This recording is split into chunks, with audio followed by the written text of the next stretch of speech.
निरीहं निराकारमोङ्कारवेद्यम्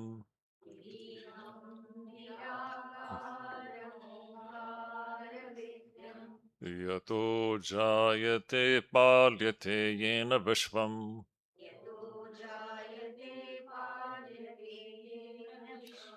तमीशं भजे लीयते यत्र विश्वम्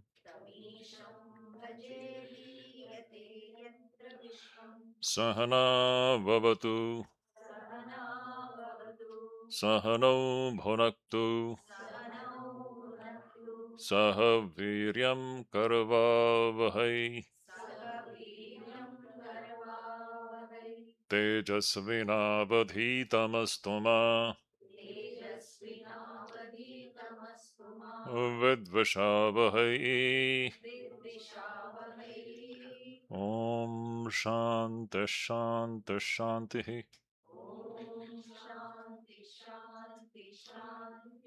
हरिः ओम।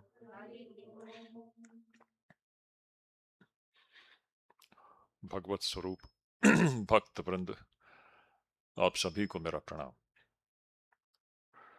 तो हमने आज सवेरे के सत्र में देखा कि यह जो मोक्षार्थी है,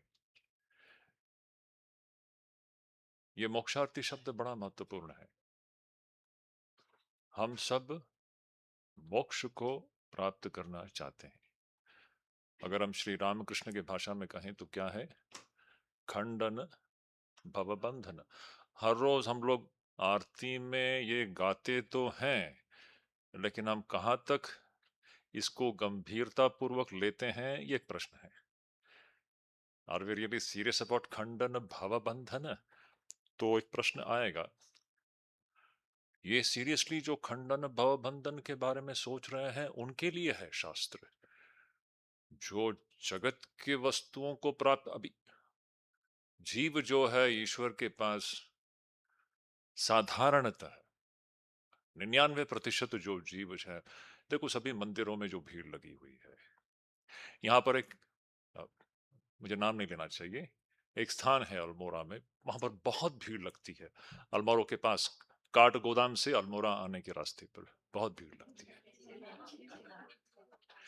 नहीं, सब स्थान अच्छा है, उसमें कुछ नहीं, लेकिन ये भीड़ किसके लिए है? हमारे मन्नतें पूरा होती है वहां पर। मन्नत क्या है? मुझे ये चाहिए, मुझे वो चाहिए। सो जागतिक चीजों को मांगने की इच्छा से लोग मंदिर जाते हैं। मंदिरों में जो भीड़ दिखाई देती है ज्यादातर 99% इस प्रकार की ही होती है। भगवान मुझे ये दो वो दो। मोक्ष प्राप्त करने की इच्छा से कौन जाता है? आप उंगली में भी अब गिन नहीं पाओगे। आप मोक्षार्थियों की संख्या कितनी है यहाँ पर, वो नहीं। तो इसलिए ये जो अध्ययन है ये मोक्षार्थी के लिए है। अच्छा, श्री रामकृष्ण किस चीज को रिप्रेजेंट करते हैं? जगत या मोक्ष? उनके जीवन में हमको क्या दिखाई देता है? थोड़ा भी इस संसार के प्रति कोई आकर्षण या कोई राग दिखाई देता है क्या? क्योंकि जगत नामक कोई चीज है ही नहीं उनके लिए। उनके लिए एक मेवा द्वितीय पर ब्रह्म परमेश्वर से अतिरिक्त भिन्न कोई द्वितीय वस्तु है ही नहीं। इसलिए उनके लिए जगत के प्रति आकर्षण का कोई प्रश्न ही नहीं उठता। So what is he representing? He is representing pure ideal of Vedanta. सत्य क्या है? ब्रह्म ही सत्य है, प्रभु परमेश्वर ही सत्य है। हम जिसको जगत और जीव कहते हैं ये मिथ्या है। तो ये एक बहुत बड़ा प्रश्न है। ये शास्त्र किसके लिए? मोक्षार्थी के लिए है, जो इस जन्म मृत्यु रूपी चक्रव्यूह से बाहर निकलने की आशा रखता है, तीव्र आशा रखता है, उसके लिए है। तो ये बात पहली तरह से गांठ बांध लीजिए। जिसको वो नहीं चाहिए, ये उसके लिए है ही नहीं। वो क्या करेगा इसको? रास्ते में चलने वाला जो आदमी है उसको अगर तुम बोलोगे ब्रह्म सत्यम जगत मिथ्या, वो बोलोगे भाई तुम जाके सो जाओ, मुझे तो अभी जाना है सिनेमा देखने के लिए। जाओ, किसने रोका है तुम्हें? लेकिन ये इसके लिए है जो सत्य को जानना चाहता है, जो सत्य को परख करके देखना चाहता है और इस जन्म मृत्यु के चक्र से जो छूटना चाहता है, उसके लिए शास्त्र होता है। बाकी लोगों के लिए शास्त्र ये रेलेवेंट नहीं है। तो हम जो पढ़ रहे हैं ये किसके लिए, पहले समझ लीजिए, ये मोक्षार्थियों के लिए है। संसार, जो संसार चाहते हैं उनके लिए नहीं है, कभी भी नहीं है। तो ये एक बात हुआ। तो ऐसा जो व्यक्ति जो है, हमने देखा, जो कि अभी मृत्यु शैया पर अभी पड़ा हुआ है, अंतिम क्षण है, प्रयाण काले, अब वो शरीर जब छोड़ने का समय आ गया है, जिसने सारा जीवन अभ्यास किया है, एक संयमित जीवन जिया है, घट घट में राम, कण कण में शिव, इस दृष्टि का अवलंबन करते हुए सारा जीवन उसने इस प्रकार का जीवन जिया है, ऐसा व्यक्ति अंत काल में उसका मन अचल होता है, उसका मन अचल होता है और भक्ति से परिपूर्ण होता है और योग बल से युक्त होता है। इस प्रकार वो सचेत होकर के अपनी चेतना को ऊपरी स्तर पर ले जाता है। सारे जो शरीर के द्वार हैं, इंद्रियां जितने भी हैं, उसको नियमित करके, उसको संयमित करके, मन को हृदय में वह निरोधित करता है। निरोधित करके सचेत रूप से ओंकार का उच्चारण करते हुए इस स्थूल शरीर को त्याग देता है। तो स्थूल शरीर को त्यागने की विधि यह है, इस प्रकार। यह हम सबको, ये हमारे सामने एक, क्या कहें, एक मिशन ले लीजिए आप। अब तैयार हो जाए, ये अंतिम घड़ी में हमें कोशिश करना है कि इस प्रकार हम शरीर छोड़े। हो सकता है हम हॉस्पिटल में पड़े हैं, पता नहीं, या घर में पड़े हैं, कहां पड़े हैं पता नहीं, अभी आने वाला समय बताएगा। हम सबको जाना है, हम सबका गंतव्य, इस शरीर का गंतव्य स्थान एक ही है। इस स्थूल शरीर का जो है ना, आप कहेंगे कि भाई मैं यहाँ गया, मैं वहां गया, मैं दिल्ली गया, बंबई गया, मैं न्यूयॉर्क गया, ये शरीर न्यूयॉर्क गया। नहीं, शरीर और कहीं नहीं जा रहा है, शरीर सिर्फ एक ही डायरेक्शन में जा रहा है। कौन से डायरेक्शन में जा रहा है बोलिए आप? सीधा स्मशान घाट की ओर ही जा रहा है। ये शरीर जो है, ये सीधा स्मशान घाट की ओर ही जा रहा है, इसका और कोई डायरेक्शन है क्या? आप न्यूयॉर्क जाइए, स्विट्जरलैंड जाइए, बंबई जाइए, आप कहीं भी जाइए, ये एक्चुअली स्मशान घाट की ओर ही जा रहा है, इसका एक ही डायरेक्शन है। There is only one direction as far as this gross body is concerned. There is no other direction. ये सीधा स्मशान घाट की ओर ही जा रहा है। अब वो क्षण आने से पहले हम पहले से ही प्रस्तुत हो जाए। हो सकता है हमारा अंतिम घड़ी जो होगा, अस्पताल के बिस्तर पर होगा, घरों में हो सकता है। सभी को उस वक्त हम पूरी तरह से अकेले हैं, कोई रहेगा आपके साथ?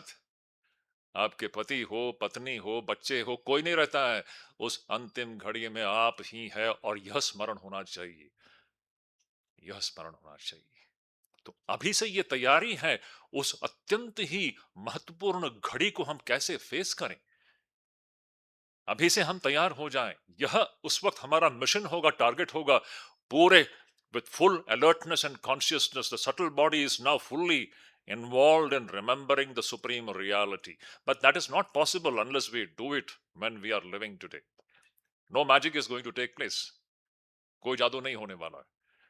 अगर हम अभी जीते जी इसका अभ्यास अगर हम नहीं करते हैं, तो अंतिम क्षणों में यह ईश्वर का बोध यह आने वाला नहीं है, नहीं आएगा।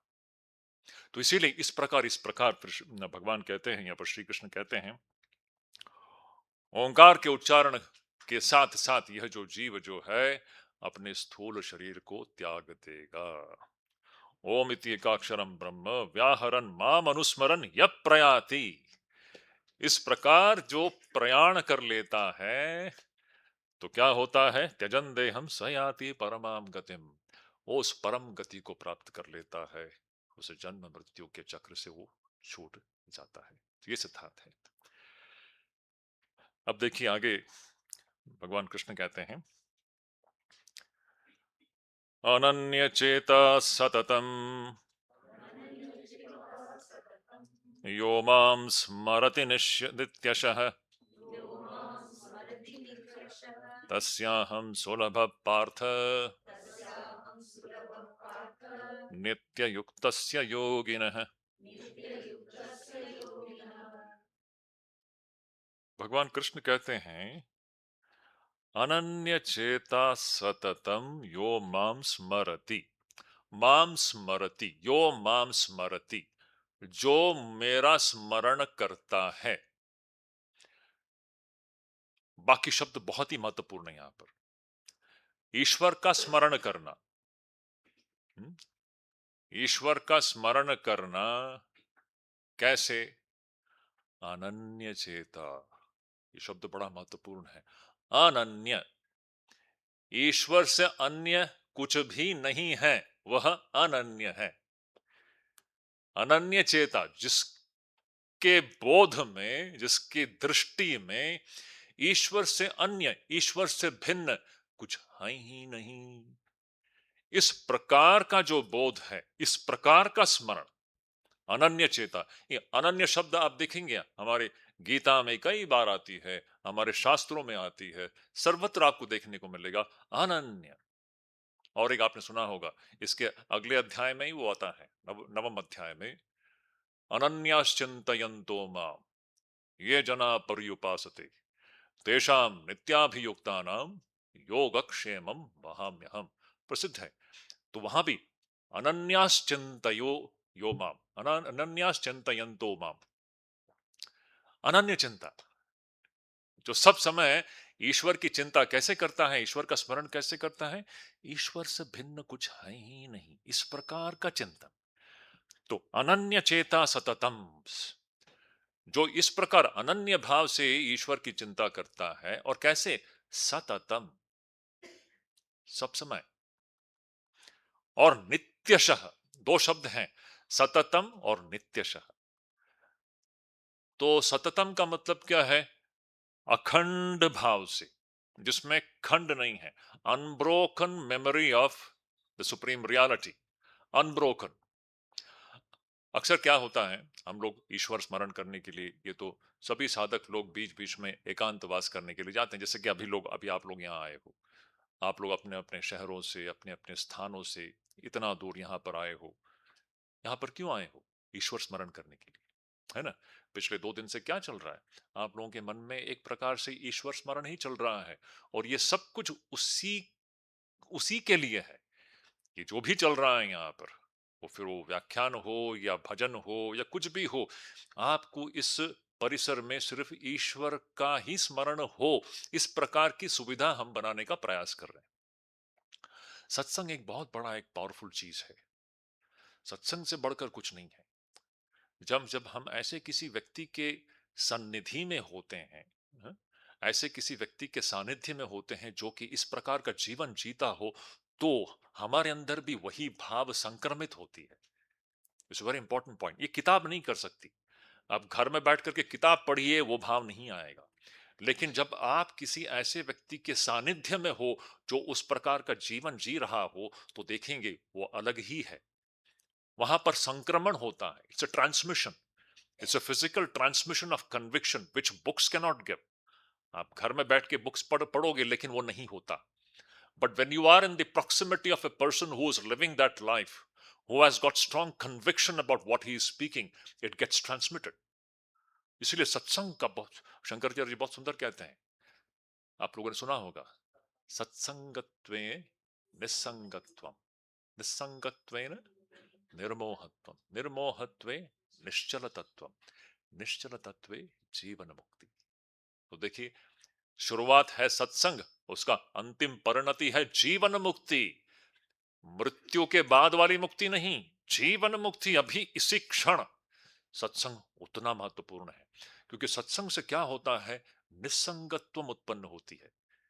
क्योंकि जो व्यक्ति, आप ऐसे व्यक्ति का संग कर रहे हैं जो कि निस्संग है, जो कहीं भी, मैं कहता हूं, जो कहीं भी चिपका हुआ नहीं है।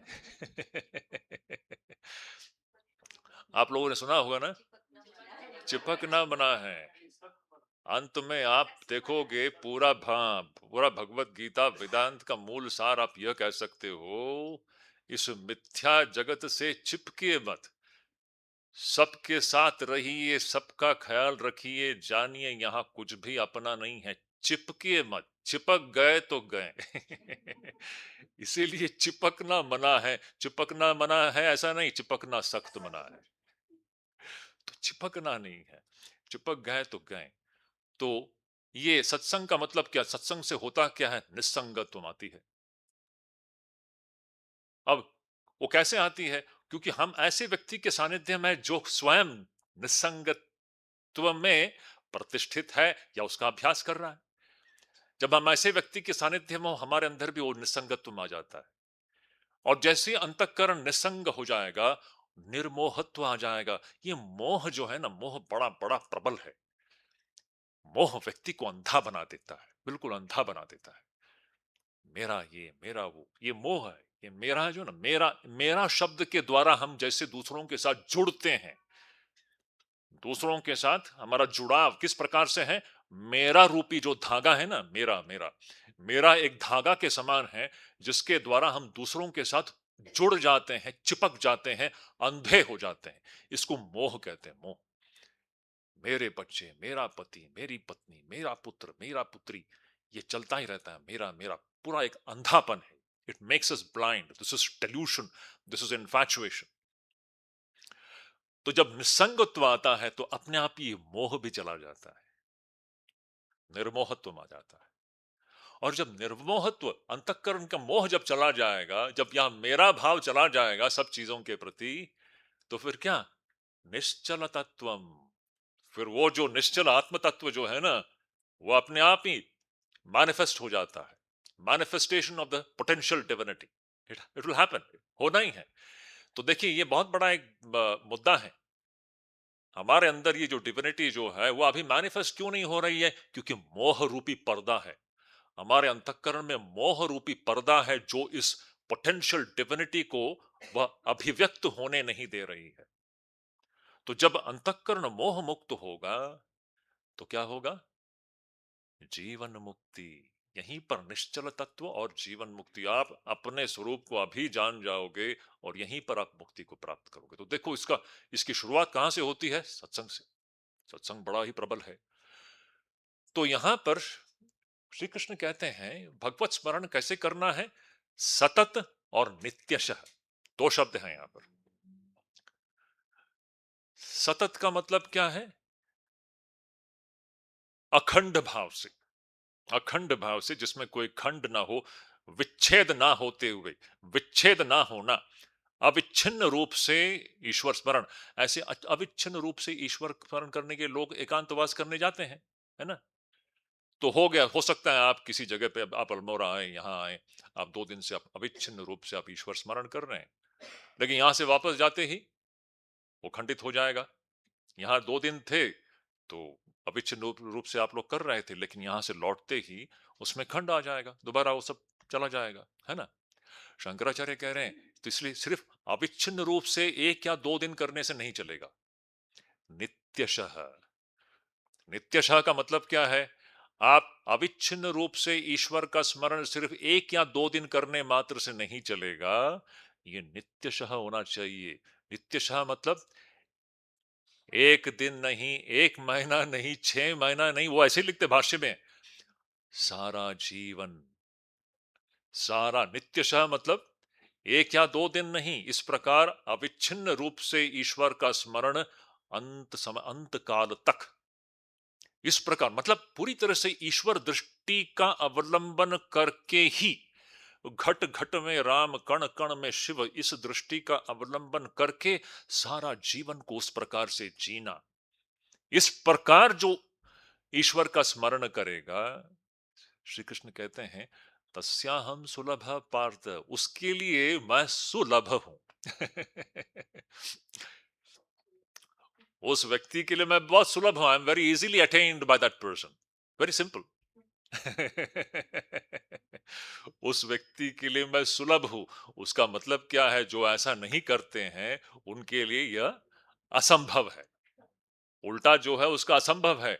जिसने कभी ऐसी इस दृष्टि का अवलंबन नहीं किया, अगर वो अपेक्षा करते हैं कि अंतिम समय में वो भगवान को स्मरण कर लेंगे, वो असंभव है, नहीं होने वाला है। तो कहते हैं, अनन्य चेता सततम यो माम स्मरति नित्यशः। इस प्रकार जो ईश्वर स्मरण करता है, कैसे ईश्वर स्मरण करता है? अनन्य भाव से, कि ईश्वर से अन्य, ईश्वर से भिन्न यहां द्वितीय कोई वस्तु ही नहीं है। समुद्र से भिन्न कोई अलग कोई द्वितीय लहर रूपी कोई वस्तु है ही नहीं। जितने लहरें मैं देख रहा हूं ये सब समुद्र के ही हैं, ये सब समुद्र ही है। यहां पर समुद्र ही है, समुद्र से भिन्न कुछ भी नहीं है। ऐसा जो दृष्टि है, इसका अवलंबन सिर्फ थोड़े देर के लिए नहीं, सारा जीवन। जो इस प्रकार से ईश्वर स्मरण करेगा या सत्य स्मरण करेगा, उसके लिए मैं सुलभ हूं। तस्याहम सुलभ पार्थ नित्य युक्तस्य योगिना। वह योगी जो इस प्रकार नित्य युक्त है, वह नित्य रूप से ईश्वर के साथ जुड़ा हुआ है। Shri Krishna is giving us the guidelines. अभी कोई भी मोक्षार्थी होगा, वो उसके लिए साधना यही है। अब इसी को हम लोग अभ्यास योग भी कहते हैं। इसका अभ्यास हमें करना चाहिए, सतत करना चाहिए। हम दिन रात इसका हम अभ्यास करते रहें। यहां से जाने के बाद में भी हमारी दृष्टि उस सत्य दृष्टि से हम हटे नहीं। सब में एक ईश्वर को देखने का जो प्रयास, ये चलता रहना चाहिए। इस प्रकार जब हम करेंगे तो फिर भगवान कृष्ण कहते हैं, अगला जो जो श्लोक है, इसका परिणाम क्या होने वाला है? इसका परिणाम, जो इस प्रकार सतत ईश्वर स्मरण में या ईश्वर दृष्टि में अपने जीवन को व्यतीत करता है, इसका परिणाम क्या होगा? परिणाम यह है, मामुपेत्य पुनर्जन्म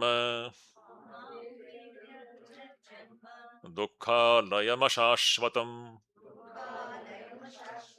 नाप्नुवन्ति महात्मानः संसिद्धिं परमां गताः। कहते हैं, इस प्रकार जो ईश्वर दृष्टि सहित अपने जीवन को व्यतीत करेगा, अंतकाल में भी प्रभु स्मरण करे लेगा, तो उसका परिणाम ये होगा कि माम उपेत्य, वो मुझे पा लेगा।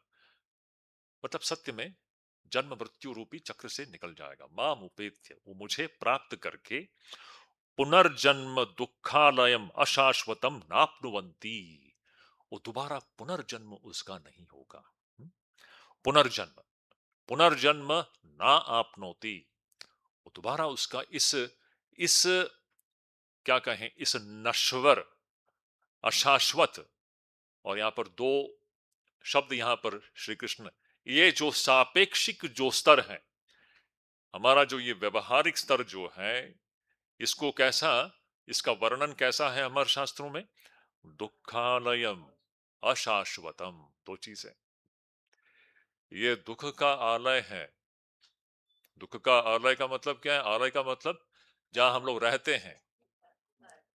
ये जगत, जो हम जिसको जगत कहते हैं, ये वह स्थान है जहां पर दुख ही रहता है। अभी इसको अगर हम समझे कि ये सुख का आलय है, हैं? तो फिर क्या होगा? इसमें एक उदाहरण हमें हमें हमारे शंकराचार्य जी देते हैं। कोई व्यक्ति जो है ना, वो एक किसान था गांव में, उसको नदी पार करके दूसरे गांव में जाना है कुछ कार्य संपन्न करने के लिए। तो नदी पार करना है, तो दौड़ के आया। शाम का वक्त है, नदी किनारे आया, उसको नदी पार करना है। लेकिन नदी पार करने के लिए वहां कोई नाव नहीं है, कोई नाव नहीं है, कोई नाविक भी नहीं है। तो नदी के किनारे पर खड़े होकर के बहुत ही वो व्यस्त होकर के, अब अस्त व्यस्त होकर के देख रहा है, ढूंढ रहा है कि कोई मिल जाए जो उसको नदी के उस पार ले जाए। ऐसी परिस्थिति में वो नदी में देखता है वहां पर कुछ तैर रहा है। तो वो जिस वस्तु को देखा नदी के ऊपर तैरता हुआ, उसको लगा कि ये तो लकड़ा है, ये लकड़े का बड़ा एक लट्ठा है। तो बहुत खुश हुआ, उसको लगा कि चलो अच्छा है, इसके पीठ पर बैठ करके हम नदी पार कर जाएंगे और हमारे गांव पहुंच जाएंगे और अब मेरा काम संपन्न हो जाएगा। और बहुत खुश होकर के उस लट्ठे की ओर दौड़ रहा था। लेकिन सच्चाई में वहां पर शंकराचार्य जी, ये उदाहरण है, हाँ? ये उपमा है। उपमा का मतलब है it's an illustration. Illustration, the mistake which we usually commit in our life, हम लोग जो गलती हमारे जीवन में करते हैं। तो वो जिसको लट्ठा समझ रहा था, वो सच्चाई में एक मगरमच्छ था। अंधेरे में मगरमच्छ तैर रहा है, लेकिन दूर से देखने पर ऐसा लगता है कि जैसे कि कोई लकड़ी का लट्ठा है तैरता हुआ, तो है मगरमच्छ। तो वहां पर प्रश्न ये उठता है, कोई व्यक्ति उस मगरमच्छ को अगर वो लकड़ा समझ करके उसके पीठ पर बैठ जाएगा, अब उसकी क्या दशा होगी? प्रश्न ये मगरमच्छ को लट्ठा या लकड़ी समझ करके कोई जाकर के उसके पीठ पर बैठ जाता है और आशा भी करता है कि मैं इसके पीठ पर बैठ करके मैं नदी पार कर जाऊंगा। उसका आशा कभी पूरा होगा क्या? उसी प्रकार है, शंकराचार्य जी कहते हैं, ये जो यहाँ पर जो मिथ्या जितने भी चीजें हम देख रहे हैं, इसको पकड़ करके जो मिथ्या है, मिथ्या को सत्य समझ करके, जिस प्रकार मगरमच्छ को लट्ठा समझ करके हम नदी पार करने की आशा करते हैं, उसी प्रकार यहाँ जो मिथ्या वस्तु है उसको सत्य समझ करके हम यहाँ सुखी होने की आशा करते हैं, जो असंभव है। मैं दोबारा कहता हूं, जिस प्रकार मगरमच्छ को लट्ठा समझ करके उस पर बैठ करके कोई व्यक्ति अगर सोचता है कि मैं नदी नदी पार कर जाऊंगा, उसी प्रकार है हम जो यहाँ पर जो मिथ्या जगत को सत्य समझ करके इसको पकड़ करके हम यहाँ सुखी होने की आशा करते हैं, जो कभी होगा क्या? आज तक कोई सुखी हुआ क्या? क्यों हमारे जीवन में अतृप्ति है? आप कितना भी पैसा कमा लीजिए, कितने भी शरीर और इंद्रियों से सारे भोगों को आप भोग लीजिए, फिर भी जीव अतृप्त ही रहेगा। ये सबसे बड़ा ये चुनौती है। आप कुछ भी कर लीजिए, यहाँ पर शरीर और इंद्रियों के माध्यम से कितना भी भोग कर लीजिए, कितना भी आप धन संपत्ति आप इकट्ठा कर लीजिए, लेकिन व्यक्ति परिपूर्ण नहीं हो सकता, नहीं हो सकता जब तक हम सत्य में प्रतिष्ठित नहीं हो। यह सिद्धांत है। तो इस प्रकार यहां पर देखते हैं, इस जीव इस ये जो मिथ्या जगत जो है, जो सापेक्षिक जो व्यवहारिक स्तर जो है, इसको दुखालय कहा गया है और इसको अशाश्वत कहा गया है। तो यह जो व्यक्ति जो है, जो इस प्रकार प्रभु स्मरण करके अपने देह का त्याग कर लेता है, उसका दोबारा इस मिथ्या जगत में जो दुख का आलय है, जो अशाश्वत है, इस जगत में उसका पुनरागमन फिर नहीं होता। यह उसकी अंतिम परिणति है। Again, he will not come back into this world of relativity. That is a beautiful point here. So, मामुपेत्य पुनर्जन्म दुखालयम अशाश्वतम नाप्नुवन्ति, वो प्राप्त नहीं करता दोबारा इस नश्वर अशाश्वत इस प्रपंच को वो प्राप्त नहीं करता। संसिद्धिम परमाम गता, और वो संसिद्धि को प्राप्त कर लेता है, उस परम संसिद्धि ईश्वर को वह प्राप्त कर लेता है। देखिए, अब यह जो नश्वर जगत जो है, आने वाले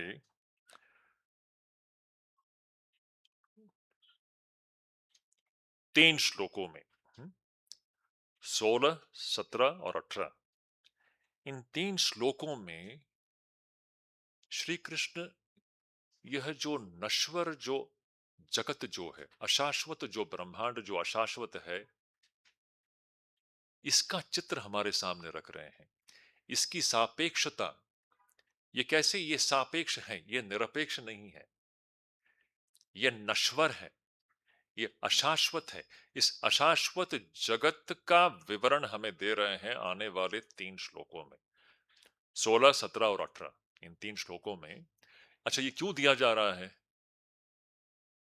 इसको हमारे सामने रखने के पीछे का मूल जो उद्देश्य इतना मात्र ही है, ताकि हमारे अंदर वैराग्य उत्पन्न हो, क्योंकि वैराग्य के बगैर कोई भी सत्य में प्रतिष्ठित नहीं हो सकता। वैराग्य को उत्पन्न करने के लिए यह वर्णना है आने वाले 3 श्लोकों में, जिसको हम लोग देखेंगे अभी। तो कहते हैं क्या है? आ ब्रह्म भुवना लोका पुनरावर्तिनोऽर्जुन मामुपेत्य तु कौन्तेय पुनर्जन्म न विद्यते सहस्रयुगपर्यन्तम् अहर्यद्ब्रह्मणो विदुः रात्रिं युगसहस्रान्ताम् देहोरात्रविदो जनाः अव्यक्ताद्व्यक्तयः सर्वाः प्रभवन्त्यः रागमे रात्र्यागमे प्रलीयन्ते तत्रैवाव्यक्तसंज्ञके भूतग्राम स एवायम् भूत्वा भूत्वा प्रलीयते रात्र्यागमे वश पार्थ प्रभवत्यः रागमे। इन तीन श्लोकों में श्री कृष्ण हमारे सामने इस जगत को प्रस्तुत कर रहे हैं जो कि अशाश्वत है। हमारे उपनिषदों में जहां भी सृष्टि का प्रकरण जहां आता है, अब हमारे उपनिषदों जिसने उपनिषदों को पढ़ा है आप लोग देखोगे बार बार वहां बीच बीच में सृष्टि का उल्लेख आता है कि सृष्टि हुआ कैसे, ऐसे हुआ वैसे हुआ। विभिन्न प्रकार के जो प्रतिपादन जो है सृष्टि कैसे हुआ, सृष्टि कैसे हुआ ये क्यों बताया जा रहा है पता है? सृष्टि कैसे हुआ हमको बताया जा रहा है इसलिए, यह समझने के लिए कि सृष्टि नाम का कोई चीज है ही नहीं। सृष्टि का विवरण सृष्टि सत्य है यह बताने के लिए नहीं, सृष्टि मिथ्या है यह समझाने के लिए। So be careful about it. Wherever this creation is described in the Upanishads, it is being described not to prove that creation is real, it is being described to show us that creation is mithya. Now, what is the meaning of mithya? We will see that. तो यहां पर भी जो ये सृष्टि का विवरण है, ये तीन श्लोकों में हमारा जो ये जो जो सापेक्ष जो व्यवहारिक स्तर जो है, जो हमारा जो यहां जो भी हमको दिखाई दे रहा है, जिसको हम लोग जगत कहते हैं, इसका विवरण यहां पर दिया गया है क्योंकि हमारे अंदर वैराग्य उत्पन्न हो इसके लिए। क्योंकि इससे विरक्त हुए बगैर कोई भी सत्य में प्रतिष्ठा नहीं हो सकता। एक लहर है, वो दूसरे लहर से चिपका हुआ है। जब तक एक लहर दूसरे लहर से चिपका हुआ है, उसको कभी भी समझ में नहीं आएगा कि उसका सत्य स्वरूप समुद्र है। समझ रहे हैं? एक लहर जो दूसरे लहर को सत्य समझ करके जो चिपका हुआ है, अच्छा दूसरा लहर जो है वो सत्य है क्या? अपने आप में सत्य नहीं है, क्योंकि वो तो चला जाएगा। वो तो उठा है तो गायब भी हो जाएगा। लहरें उठती हैं और गायब हो जाती हैं। जो उठती है और गायब हो जाती है वो सत्य है क्या? वो मिथ्या है ना? तो अगर एक लहर दूसरे लहर से इस प्रकार चिपकता है, उसको कभी भी सत्य समझ में नहीं आएगा। इसीलिए वैराग्य और त्याग का महत्व है। वैराग्य और त्याग के बगैर कोई भी उस समुद्र रूपी सत्य को कभी भी पहचान नहीं पाएगा। उसी प्रकार यहां पर हम लोग इस सापेक्ष स्तर पर किस प्रकार मैं एक लहर हूं, ये दूसरा लहर है, ये तीसरा लहर है, और जिस प्रकार एक लहर दूसरे लहर से मोहित हो जाता है, चिपक जाता है, वो कभी भी सत्य को नहीं समझ पाएगा। जब हमारे अंदर त्याग, अनासक्ति और वैराग्य उत्पन्न होती है, तब जाकर के हमें हमारा सत्य स्वरूप, समुद्र रूपी समुद्र समान जो सत्य स्वरूप जो है, वो हमको उसका बोध हमको होगा।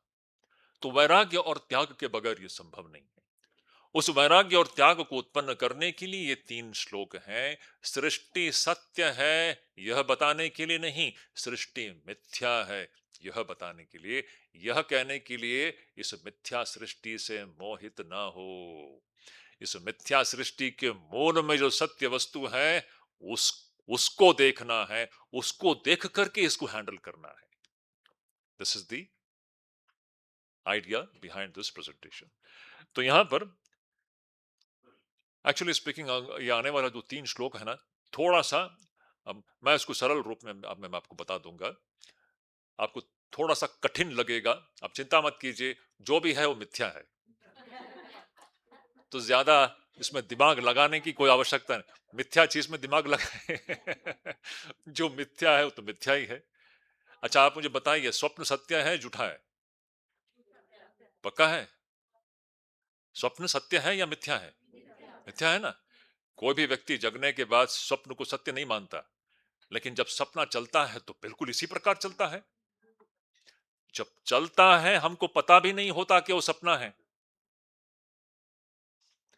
जब सपना चलता होता है उस वक्त किसी को पता होता है कि सपना है?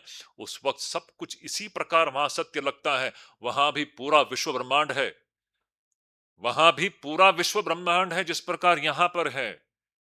लेकिन जैसे ही हम निद्रा से उठ जाते हैं, जग जाते हैं, फिर सपना, वो जो स्वप्न सृष्टि जो थी, वो सत्य थी या मिथ्या थी? मिथ्या ही थी। अब समस्या ये है, हमको ये समझ में नहीं आ रहा है कि यह भी एक सपना ही चल रहा है। ये सपना है या सत्य है? ना ना, ये सत्य है। कैसे बोल रहे हो भाई, ये सपना है? नहीं नहीं, ये सपना ही है।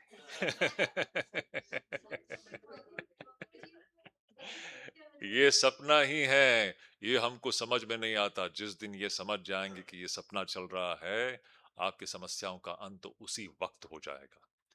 ये समस्या है। तो इस प्रकार आप देखोगे कि यहां पर ये जो चित्रीकरण जो है विश्व ब्रह्मांड का जो है ना, ये हमको यह दिखाने के लिए ये स्वप्न तुल्य है, इसमें कोई मतलब नहीं है। ये सिर्फ एक छाया मात्र है, सत्य कुछ और है। उसको समझाने के, तो यहां पर जो जो शब्द जो है यहां पर थोड़ा सा कठिन सा लगेगा आपको, लेकिन चिंता मत कीजिए, मैं सरल भाषा में आपको मैं बताता हूं। यहां पर श्री कृष्ण कह रहे हैं यहां पर, आ ब्रह्म भुवना लोका पुनरावर्तिनोर्जुन। कहते हैं ब्रह्मा से लेकर के, आ ब्रह्म भुवना लोका, ब्रह्मा से लेकर के यहां तक। अब ये ब्रह्मा क्या है? ब्रह्मा अलग है और ब्रह्म अलग है, ठीक है? इसको जरा ध्यान लीजिए, मिक्सअप मत कीजिएगा। पर ब्रह्म जो है वो सच्चित आनंद समुद्र है। पर ब्रह्म जो है, सच्चिदानंद ब्रह्म जो है, अपने माया शक्ति के माध्यम से जब यह अद्भुत चीज सृष्टि करती है, उस सृष्टि में पहला स्थान जो है वो है ब्रह्मा। तो ब्रह्मा अलग है और पर ब्रह्म अलग है, दो चीजें अलग है, इसको मिक्सअप मत कीजिए। तो यहां पर ब्रह्मा की बात हो रही है, पर ब्रह्म की बात नहीं हो रही है। सो इस सृष्टि में सबसे उच्चतर स्तर जो है, the highest plane of existence in this so-called relative plane of existence, मेरे शब्द को ध्यान से सुनिए, in this plane of relativity the highest plane of existence is the existence of Brahma, not Brahman. हम्म? ब्रह्मा, ब्रह्मा जहां से सृष्टि की शुरुआत होती है, इसलिए ब्रह्मा को सृष्टिकर्ता कहते हैं ना, ब्रह्मा विष्णु महेश। ब्रह्मा जो है इस सृष्टि के अंतर्गत है। ब्रह्मा भी जो है मिथ्या है। कहना यह है ब्रह्मा भी जो है मिथ्या है, जितना यह मिथ्या है उतना ब्रह्मा भी मिथ्या है। सृष्टि का जो मूल शुरुआत, जहां से ये सृष्टि जो जो अव्यक्त से जो व्यक्त होती है ना, वह स्थान को हम ब्रह्मा कहते हैं। ब्रह्मा एक टेक्निकल टर्म है। सो भगवान कृष्ण कहते हैं यहां पर, उस ब्रह्मा से लेकर के यहां इस स्तर तक जो भी है, ये सब क्या है? पुनरावर्ती। आ ब्रह्म भुवना लोका पुनरावर्ती नोर्जुन। ये अर्जुन तू जान ले, ये सापेक्ष जो जगत है, इसका विस्तार कहां से कहां तक है? ब्रह्मा से शुरू होकर के यहां तक। It is unthinkably vast. In short, ये आने वाले 3 श्लोकों में हम लोग अंग्रेजी में अगर कहने जाओ, it's the cosmology. Cosmology is what? Is the science of the study of Cosmos. ये ब्रह्मांड, कितने थियरीज है, कॉस्मोलॉजिकल थियरीज कितने भरे पड़े हुए हैं, फिजिक्स में भी है। कितने, ये जो जगत जो है, it was 14 billion years back a big bang took place, and from big bang the world is expanding and expanding and expanding. ये फिजिक्स की थियरी है। अनगिनत थियरीज है। हर, क्या कहें, संप्रदाय में कुछ ना कुछ सृष्टि को लेकर के एक थियरी है। जैसे कि आप देखोगे इसमें, अपने जो जितने भी सेमेटिक रिलीजन्स है, जैसे कि जुडाइज्म, क्रिश्चियनिटी, इस्लाम, उनका थियरी क्या है? ये सृष्टि की उत्पत्ति कब हुई? ईसाई के जन्म के 4,000 साल पहले। आप कल्पना कर सकते हैं आज कोई इस पर विश्वास करेगा? This world was created 4,000 years before the birth of Christ, and it was created in 6 days, and on the seventh day the god went to sleep and take rest. This is a theory. It is a purely theory. Who will believe in this? Physical science कहेगी कि 14 billion years back. अगर, इसलिए आज का जो scientific student जो है, इन सब चीजों पर बिलीव ही नहीं कर सकता है ना। कोई बिलीव करेगा आज purely, if you go by even by the principles of physical science, I am talking about physical science, Will anyone believe that the world was created 4,000 years before the birth of Christ? लेकिन है, उनका cosmology है। That's why स्वामी विवेकानंद कहते हैं ये कोई भी system जो है ना, Semitic system, they can't stand the attacks coming from modern science. The only system which can face modern science is Vedanta and Vedanta alone. अभी देखिए यहां पर सृष्टि की जो कल्पना है, यह कैसा है? It's beautiful. सृष्टि एक समय पर शुरू नहीं होती है। The idea of srishti, so called idea of srishti in so called Vedanta is what? It is cyclical. It is cyclical, it is not linear. Cyclical मतलब, अब देखेंगे साइक्लिकल का मतलब क्या है। कृष्ण क्या सुंदर कहते हैं, यहां पर सृष्टि जो है अनादि है और अनंत है। इसकी आदि का निर्णय कोई नहीं कर सकता। आप कितना भी आप थियोरिटिकली आप नए नए थियरीज हम उत्पन्न करते ही जा रहे हैं। इवन फिजिकल साइंस में भी कितने थियरीज हैं सृष्टि को लेकर के। हर 6 महीने थियरीज बदलते रहते हैं, कोई निश्चित नहीं है। स्वामी विवेकानंद कहते हैं हमारे वेदांत के ऋषियों ने ही इस सृष्टि के इस बड़े रहस्यात्मक चीज को, उसका उद्घाटन, इस रहस्य का उद्घाटन हमारे ऋषि मुनियों ने ही किया है। ये सृष्टि कैसा है? ये अनादि है और यह साइक्लिकल चलती है। ऐसा नहीं कि एक क्षण में शुरू हुआ और सीधे बस अब चल रही है, ऐसा नहीं है। तो इस सृष्टि का स्वरूप कैसा है? यहां पर कहते हैं कि ब्रह्मा से लेकर के इस स्तर तक जो भी है, जितने भी स्तरें हैं, ये सब कैसा है? पुनरावर्ती। पुनरावर्ती मतलब आप यहां पर किसी भी स्तर पर हो, आपको पुनर्जन्म दोबारा लेना ही पड़ेगा। There is no escape. अभी इसमें दूसरे चीजें भी, कितने चीजें इसमें निहित है। अभी फिजिकल साइंस की दृष्टि से देखो, जगत की परिभाषा ही कितने हैं। फिजिकल साइंस में जगत क्या है? जो भी इंद्रियों से दिखाई दे रहा है यही जगत है। इंद्रियों के बाहर जो है उनको पता ही नहीं है। हमारे वेद कहते हैं इंद्रियों के परे कितने स्तरें हैं ये कोई मनुष्य जानता ही नहीं है, हम कल्पना भी नहीं कर सकते हैं। ये योगियों की अनुभूति है। कितने स्तरें हैं, how many planes of existences are there in this so called mysterious thing called creation. इसलिए अभी देखिए, जो व्यक्ति सिर्फ इंद्रियों से दिखने वाले विश्व प्रपंच को ही विश्व प्रपंच मानेगा, तो पूरा सत्य उसको मिलेगा क्या? नहीं मिलेगा। This is the fallacy of the so called physical science.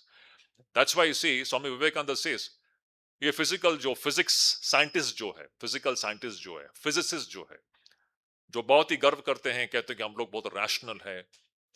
और रिलीजन को सुपरस्टिशियस मानते हैं। स्वामी विवेकानंद कहते हैं सबसे बड़े सुपरस्टिशियस लोग तो ये लोग हैं। क्यों इन ये सुपरस्टिशियस है? For them world is what? Only what your senses are revealing. It is the biggest superstition actually. Biggest superstition to consider that matter is the only existing reality. ये उससे भी बड़ा सुपरस्टिशन है। When you say that matter is the only reality according to the so-called physicists, this is the biggest superstition. उन्होंने कभी परखा ही नहीं है इसके मूल में क्या है। तो इस प्रकार देखिए, इस सृष्टि के विषय में भी कितने थियरीज, कितने ऐसे क्या कहें सिद्धांतों को प्रतिपादन किया गया है पूरे विश्व में। वेदांत कहती है ब्रह्मा से लेकर के इस स्तर, मतलब बीच में कितने स्तर हैं, ये सब अतीन्द्रिय हैं, हमारी इंद्रियों के परे हैं, ये जितने भी स्तर हैं वहां सब जीव रहते हैं। जिस प्रकार ये मनुष्यों का स्तर है। हमारे वेदों में चतुर्दश भुवनानी का विवरण है। 14 planes of existence. We are living only in one plane of existence in which so-called human beings are living. इसके ऊपर कितने स्तरें हैं जहां पर विभिन्न प्रकार के जीव रहते हैं, इसकी हमें कल्पना नहीं है। ऋषियों को उसकी अनुभूति होती है। उनके अपनी योग शक्ति के द्वारा वे उसको अनुभव करते हैं। आप सुन लीजिए इस बात को। So we should not be thinking that this is the only thing which is world. ये सबसे बड़ा एक भ्रांति है जो हम समझते हैं कि इतना ही जगत है। ये तो बहुत ही एक छोटा सा बूंद है, जिसके परे, इंद्रियों के परे कितने स्तरें हैं इसकी हमें कल्पना भी नहीं है।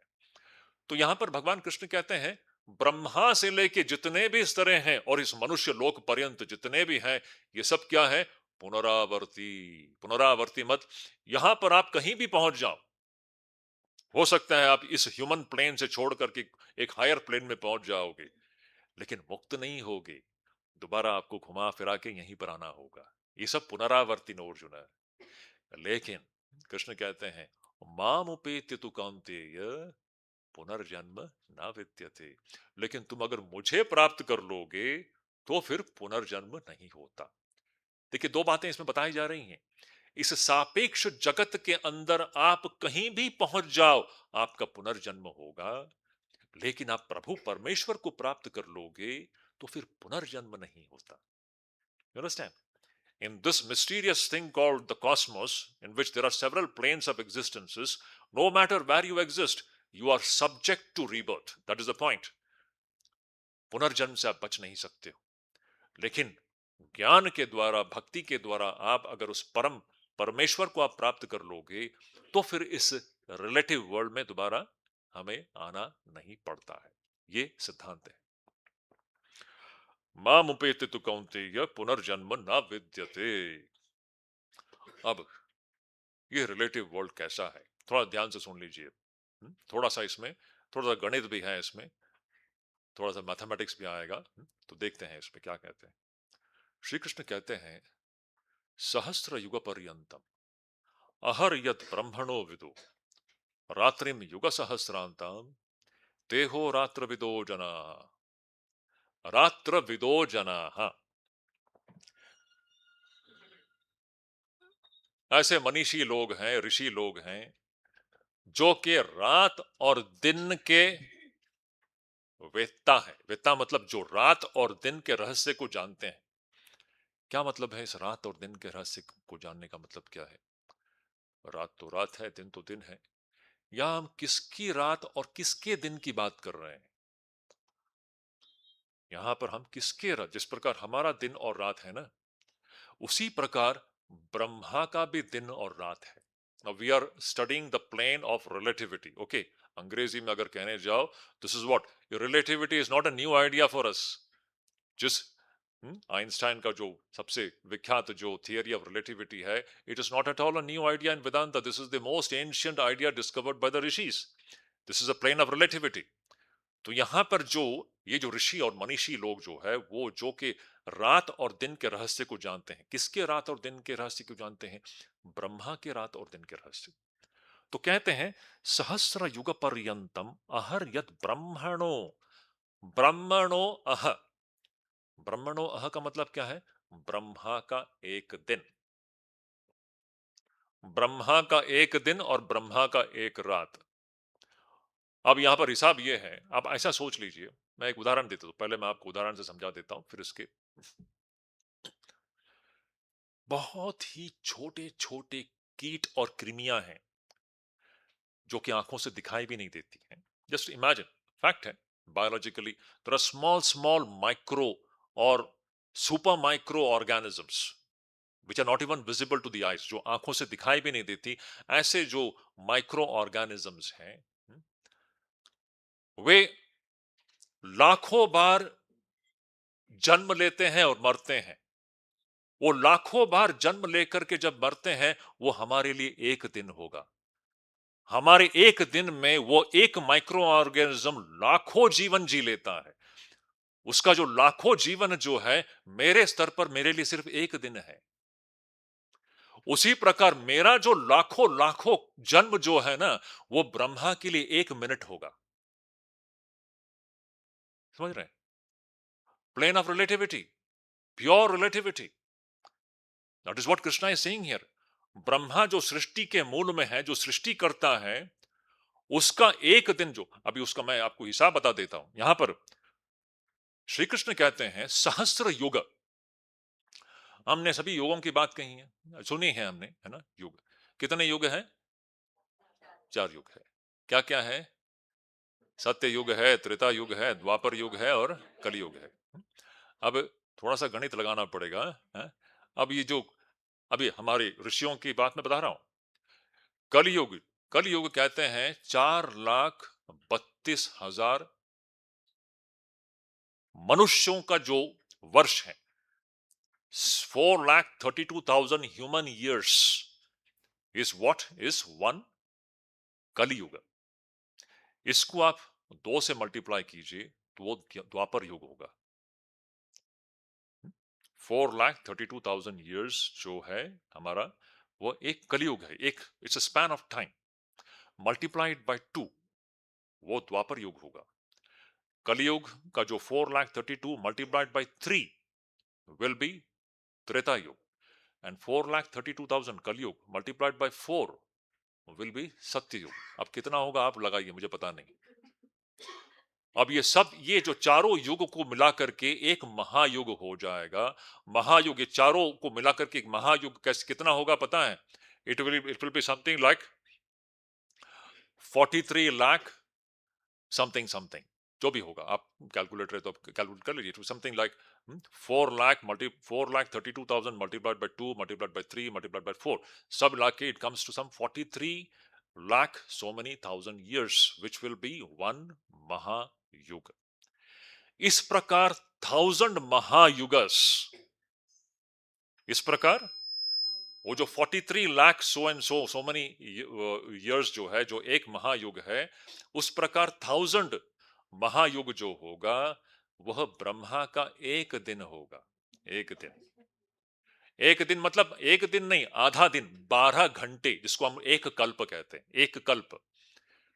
तो इसीलिए यहां पर श्री कृष्ण कहते हैं सहस्र युग। ये सहस्र महायुग जो है ना, सहस्र महायुग मतलब 4 युगों को मिला करके महायुग होगा। उस प्रकार सहस्र बार, 1000 times, that will be one day of Brahma. सहस्र युग पर्यंतम अहर यद ब्रह्मणो विदु। यह ब्रह्मा का एक अह है। अह मतलब दिन है। उसी प्रकार रात्रिम युग सहस्रांताम, ब्रह्मा का एक रात भी उसी प्रकार 1000 महायुग ब्रह्मा का एक रात्रि है। मतलब ब्रह्मा का 24 घंटा जो होगा ना, ब्रह्मा का जो 24 घंटा, जिस प्रकार हमारे 24 घंटे हैं, ब्रह्मा के 24 घंटों में, हाँ, तो कितना हुआ यहां पर सब मिलाकर के आप, हाँ हाँ, आई टेल यू उसका राउंड, उसका अगर आप if you go by calculation it will come to some 8,064 lakh human years will be Brahma's so-called 24 hours. मेरा फिगर रॉन्ग भी हो सकता है, you can check it out. कहने का मतलब है it is unthinkably vast span of time. देखिए हम समय की रिलेटिविटी को समझ रहे हैं, don't go by the mathematical corrections. My numbers may be wrong, that is not the point. Point is to understand इसका मिथ्यत्व, क्या is the real point. If you really calculate it, आप कैलकुलेटर हो तो आप कैलकुलेट कर सकते हैं। सो ब्रह्मा का जो 24 घंटा, according to my rough understanding, it should be somewhere 8,064 lakh human years. हम अगर 8,064 लाख वर्ष हम जिएंगे, वो ब्रह्मा का 24 घंटा होता है? अब ब्रह्मा का 24 घंटा मतलब हो गया। उस प्रकार 365 दिन ब्रह्मा का एक वर्ष हो गया, which will come to around 3 trillion years। Brahma का एक जो वर्ष जो होगा, 365 दिन जो है, वो it will be 3 trillion human years which will be Brahma's one so called 1 year। In that way Brahma का 100 years, उसका लाइफ स्पैन भी 100 है। जिस प्रकार हमारा life span is suppose to be 100, Brahma's life span is also 100। उस प्रकार ब्रह्मा का एक वर्ष अगर 3 ट्रिलियन ईयर्स है, ब्रह्मा का 100 years will be 311 trillion human years will be Brahma's one life time. उसका मतलब मनुष्यों के स्तर पर जो 311 ट्रिलियन ईयर्स है, ये ब्रह्मा का एक जीवन है। जिस प्रकार आप किसी कीट कृमि कृमि के आप देखोगे, वो कीट कृमि जो है वो लाखों बार जन्म लेता है, वो हमारे 1 मिनट में। जैसे स्तरें बदलती हैं, समय की गणना भी बदलती है। This is the brilliant idea with our rishis hand, can you imagine. जो आज, इसलिए स्वामी विवेकानंद कहते हैं every modern discovery in the physics today is only an echo of what our rishis had discovered ages back. Vivekananda के शब्द हैं। आज मॉडर्न फिजिक्स जो भी क्वांटम फिजिक्स बोली, ये सब जो है ना, uncertainty principle, this is all an echo of what our rishis had discovered. You cannot be certain about anything in this plane of existence. Uncertainty is the only reality in this plane of relativity. समझ रहे हैं? इस plane of relativity में आप किस चीज के विषय में आप निश्चित हो सकते हो? सब कुछ अनिश्चय है, अनिश्चितता ही है एक निश्चित सत्य यहां पर। This is the ancient discovery of our rishis.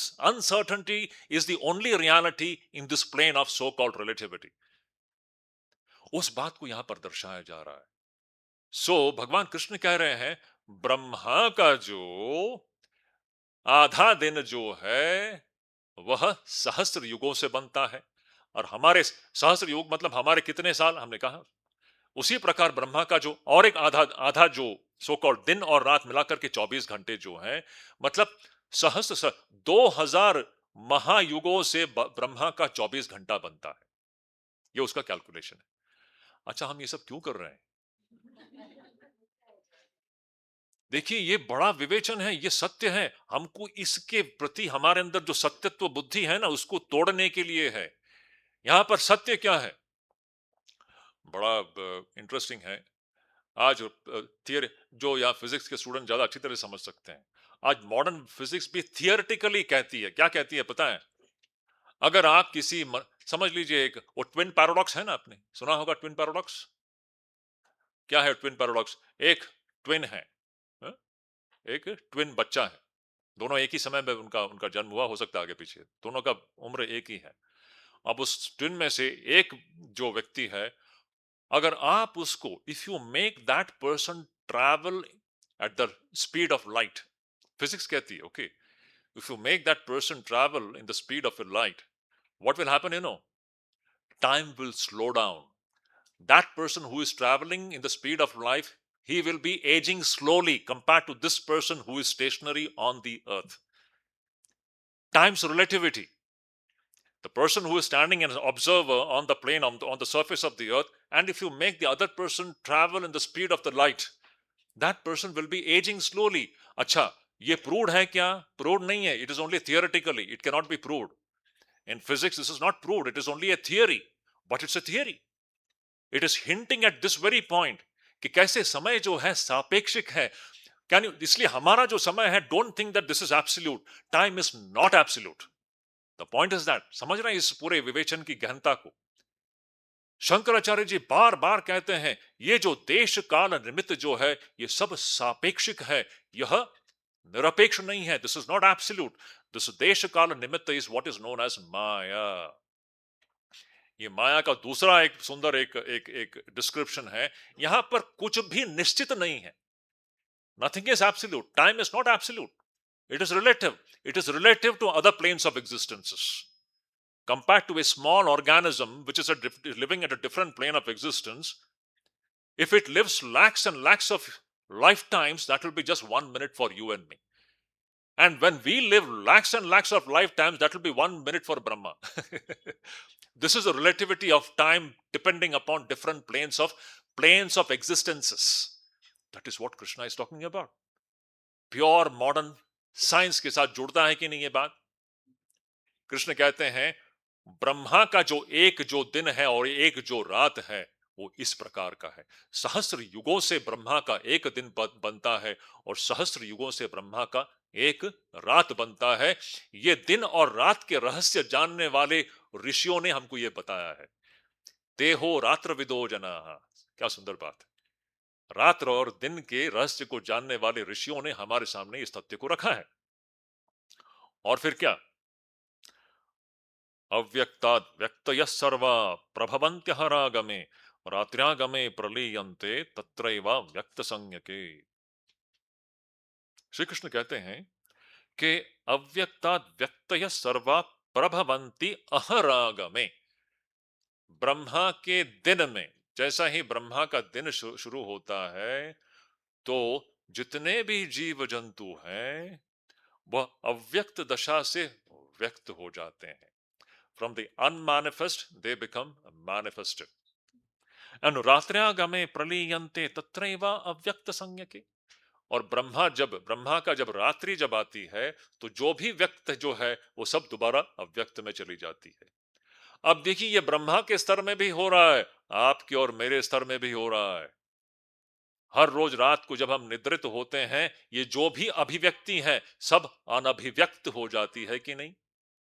ये सारा जो व्यक्त प्रपंच है हमारी निद्रा में कहां चली जाती है? अव्यक्त दशा में चली जाती है। और जैसे ही दिन शुरू होता है, सो अव्यक्त दशा से सब व्यक्त हो जाता है। ये जिस प्रकार व्यक्ति के स्तर पर हो रहा है, ये समष्टि के स्तर पर भी हो रहा है, ब्रह्मा के स्तर पर भी हो रहा है। जैसे ही दिन की शुरुआत होती है तो सारा विश्व प्रपंच व्यक्त हो जाता है, और रात में वही जो प्रकट, जो व्यक्त विश्व प्रपंच है, वो दोबारा अव्यक्त हो जाता है। यह हमारी सृष्टि की कल्पना है। यह अव्यक्त से व्यक्त होना और व्यक्त से अव्यक्त होना, अव्यक्त से व्यक्त होना, व्यक्त से अव्यक्त होना, यह वेदांत में सृष्टि की कल्पना है। कोई एक समय पर शुरू नहीं हुआ सृष्टि, कोई बिग बैंग से शुरू नहीं हुआ। ये कितना भी आप उस थियरी बना दीजिए, it can not be proved. So Srishti is what? It is the process of this entire thing becoming manifested from an unmanifested state, and the entire thing going back to the unmanifested state. So it is a cyclical thing, which is from the unmanifest, everything is becoming manifested, and from the manifested, everything is going back to the unmanifested. अव्यक्त से व्यक्त, व्यक्त से अव्यक्त, व्यक्त से अव्यक्त, अव्यक्त से व्यक्त। ये चल ही रहा है कि नहीं हमारे जीवन में? हमारे साथ हो रहा है, अभी हो रहा है। अभी हम थोड़ी देर के बाद सो जाएंगे तो सब कुछ अव्यक्त में चला जाएगा, और जैसे हम उठ जाते हैं सब कुछ व्यक्त हो जाता है। उसी प्रकार ब्रह्मा के स्तर पर भी यह अव्यक्त से व्यक्त और व्यक्त से अव्यक्त। This is the idea of so called, it's cyclical. And when this cycle started, no one can determine, because this cycle is beginningless. हमारे ऋषियों ने कहा है, ये जो है ना, ये जो साइकिल जो है यह अनादि है, अनादि। इसकी आदि का निर्णय कोई भी नहीं कर सकता। कोई कर सकता है क्या? आपने सपना देखा है? कल रात को सपना देखा है कुछ? मैं तो देखता हूं, आपको दिखाई नहीं देता सपना? आपको सपना, कल रात को कुछ सपना देखा होगा? हाँ, कभी कभार। अच्छा नींद होता है आपको। अच्छा आपको सपना याद है? कोई भी सपना अगर याद होगा, देखिए सपना बड़ा ही महत्वपूर्ण चीज है। सपने को we have to investigate the dream, it's a very eye opener. Vedanta फिर जागृत का विवेचन करती है, स्वप्न का विवेचन करती है, निद्रा का विवेचन करती है, तब जाकर के सत्य हमारे सामने आता है। हम हमारे अनुभूतियों को हम परख करके देख रहे हैं, where is the truth in this? Dream is a beautiful experience, I opening experience. Shankaracharya says, if you really investigate into the dream world, it is amazing. क्या चल रहा है वहां पर? जग गए तो सारा चीज कहां गया, कहां गायब हो गया? अच्छा लगता है सपने में जब शेर आपके पीछे भागेगा ना, सपने में जब शेर आपके पीछे भागेगा और आप चिल्लाते चिल्लाते आप दौड़ोगे, तब अच्छा लगेगा आपको? सपने में जब शेर आपके पीछे पीछे दौड़ेगा, आप चिल्लाते चिल्लाते भागोगे, तो आपको, उसको नाइटमेयर कहते हैं, नाइटमेयर। यहां भी उसी प्रकार नाइटमेयर ही चल रहा है, ये सपना है। हमको समझ में नहीं आ रहा है ये बात। अच्छा, आपने जो भी सपना देखा होगा, पूरा विश्व प्रपंच इसी प्रकार है कि नहीं? मुझे बताइए, आपका सपना कितने बजे शुरू हुआ? आपका सपना सपना कितने बजे, स्वप्न सृष्टि कितने बजे शुरू हुई? कोई निर्धारित कर सकता है क्या? असंभव है, अनादि है, महाद्भुत, अनिर्वचनीय है, इसी को माया कहते हैं। उसी प्रकार यह जो जागृत जो है, ये कितने बजे शुरू हुआ, कितने वर्ष पहले शुरू हुआ, ये असंभव है। आप 14 बिलियन ईयर्स, 15 बिलियन ईयर्स, ये सब गणित लगाते रहिए, you can not come to the conclusion. It is impossible, it's a challenge. It's a challenge to the so called modern physical science. असंभव है, हो ही नहीं सकता, क्योंकि यह मिथ्या है। जो मिथ्या है उसकी शुरुआत का आप निश्चय नहीं कर सकते। जो सत्य नहीं है लेकिन दिखता है, उसका उसकी शुरुआत का निर्धारण आप नहीं कर सकते। उसी प्रकार है यह भी। यह बताने के लिए सारा विवरण है कि जगत मिथ्या है। तो यहां पर श्री कृष्ण कहते हैं, इसी प्रकार अव्यक्त से ये सारा जो चीज जो है व्यक्त हो जाता है ब्रह्मा के दिन में, और ब्रह्मा के रात में ये जो भी व्यक्त हुआ है वो दोबारा अव्यक्त में चली जाती है। बात बात ये बात फिर कहते हैं भूतग्राम स एवायम भूत्वा भूत्वा प्रलीयते। बड़ा महत्वपूर्ण बात है। रात्र्यागमे वश पार्थ प्रभवन्त्यः रागमे। अति सुंदर। कहते हैं भूतग्राम स एवायम भूत्वा भूत्वा प्रलीयते। ब्रह्मा के दिन के समय वही जीव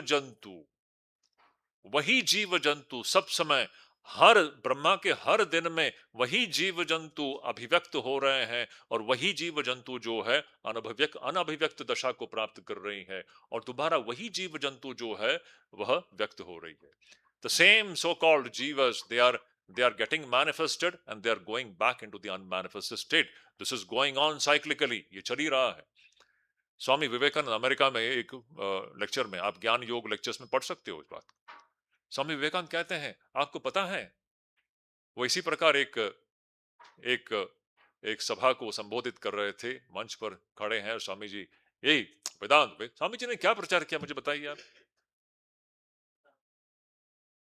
pure Vedanta, this that is the real thing. बाकी सब हम तो सिर्फ कल्पना कर रहे हैं, असली चीज तो ये है। तो विवेकानंद वहां पर मंच पर खड़े होकर के सभा को संबोधित करके स्वामी जी कहते हैं, तुम्हें पता है कितनी बार मैं यहाँ पर खड़ा होकर के मैंने तुम लोगों को संबोधित किया, और कितनी बार तुम लोगों ने मुझे सुना है। ये हर कल्प में चल रहा है। The same thing is being repeated. We don't know this. ये ऋषियों की अनुभूति है। मुझे इसको आप प्रूव करने की बात करोगे मुझे पता नहीं, लेकिन ऋषियों की अनुभूति कभी अचूक ही होता है। विवेकानंद कहते हैं, मैंने कितनी बार तुम लोगों को प्रवचन दिया है, सिर्फ इस बार नहीं, कितने बार मैं आ चुका हूं, कितने बार रामकृष्ण, कितने बार रामकृष्ण ये सब आए हैं, ये दोबारा आएंगे, ये चलता ही रहता है। भूतग्राम स एवायम भूतवा भूतवा प्रलीयते। वही भूतग्राम जो है, भूत समुदाय जो है, जितने भी जीव जंतु है, प्रत्येक कल्प में वही अभिव्यक्त होते हैं, और वही दोबारा अव्यक्त दशा को प्राप्त होती है। ये चल ही रहा है। अच्छा, ये सब सत्य है क्या? बात वो समझना है। अब इसको ये मत समझ लेना कि सब सचमुच हो रहा है। सपने में जैसे हो रहा है, सपने में जो हो रहा है वो बताया जा रहा है यहाँ पर, और कुछ नहीं है। This is the description of our dream which is going on. This is just like a dream which is going on, जिसमें हमको ये सपना जो है सत्य सा लगता है, सत्य नहीं है, ये सपना है। सो भूतग्राम स एवायम भूत्वा भूत्वा प्रलीयते, रात्र्यागमे वश पार्थ प्रभवत्यः रागमे। लेकिन श्री कृष्ण कहते हैं, ये जो सापेक्षिक जो स्तर है, दिस प्लेन ऑफ रिलेटिविटी, ये पूरा ब्रह्मा से लेके यहां पर्यंत, ये पूरा जो विश्व प्रपंच जो है, आपका जो क्या कहते हैं स्वप्न सृष्टि, सोच के देखिए, सपने में आप जिस सृष्टि को आपने अनुभव किया था उसी प्रकार है, यह भी एक स्वप्न सृष्टि है, ये सच्चा नहीं है। श्री कृष्ण कहते हैं, इससे परे, परस्तस्मातु भावो अन्यो, यह जो सापेक्ष स्तर जो है, इससे हटकर निरपेक्ष स्तर एक है। क्या है वो? परस्तस्मात् तु भावो अन्यो अव्यक्तो अव्यक्तात् सनातन है। जो इस अव्यक्त से भी परे जो एक सनातन वस्तु जो है, वो मैं हूं। यह सर्वेषु भूतेषु नश्यत्सु न विनश्यति। ये सब नश्वर है, लेकिन मैं नाश को प्राप्त नहीं होता। तो इसमें एक्चुअली इसको और भी सरलता से अगर समझाना हो, इसको शंकराचार्य जी अपने मांडूक्य उपनिषद भाष्य में इसका बहुत सुंदर विवरण देते हैं, अति सुंदर विवरण देते हैं कि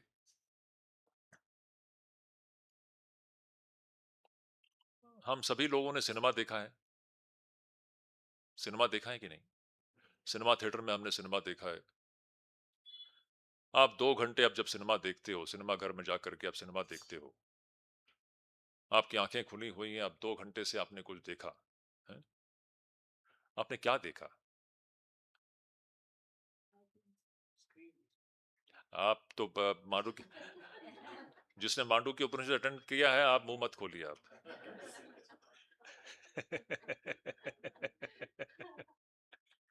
अच्छा, यहां पर जो चल रहा था, आप क्या देख रहे थे?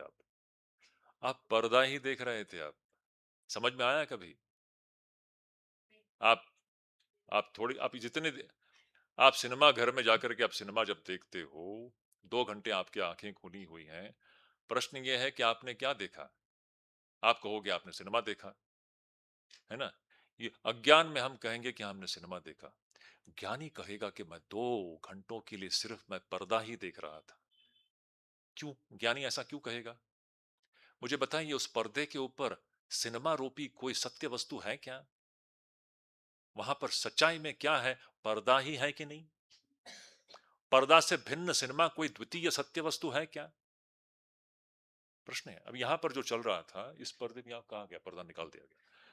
हाँ, आपने जो भी देखा यहां पर, पर्दा सत्य है। पर्दे पर चलने वाला सिनेमा क्या है?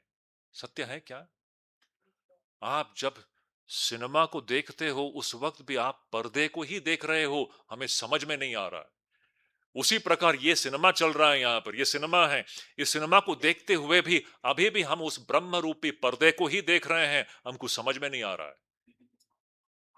यही बता रहे हैं यहां पर श्री कृष्ण, कह रहे हैं ये जो पूरा जो प्लेन ऑफ रिलेटिविटी है, ये सिर्फ एक सिनेमा के समान है। इससे परे मैं पर्दा हूं, जिस पर्दे के ऊपर यह सिनेमा दिखाई दे रहा है। परस्तस्मात् भावो अन्यो अव्यक्तात् व्यक्तवो सनातन। सिनेमा चली जाएगी, सिनेमा नश्वर है, पर्दा शाश्वत है। श्री कृष्ण कहते हैं, यस्य सर्वेषु भूतेषु नश्यत्सु न विनश्यति। ये जितना भी जो जीव जो है, जो भी हमको सिनेमा पर्दे के ऊपर जो दिखाई दे रहा है, पर्दे के ऊपर जो दिखाई दे रहा है वो सब नश्वर है, अशाश्वत है। लेकिन सत्य वस्तु क्या है? पर्दा ही सत्य वस्तु है। उसी प्रकार हमारे अंदर जो चैतन्य जो है, वो पर्दे के समान है, जिसके ऊपर ये सारा जो अशाश्वत सिनेमा जैसे कि चल रहा है। यही वेदांत हमें सिखाती है।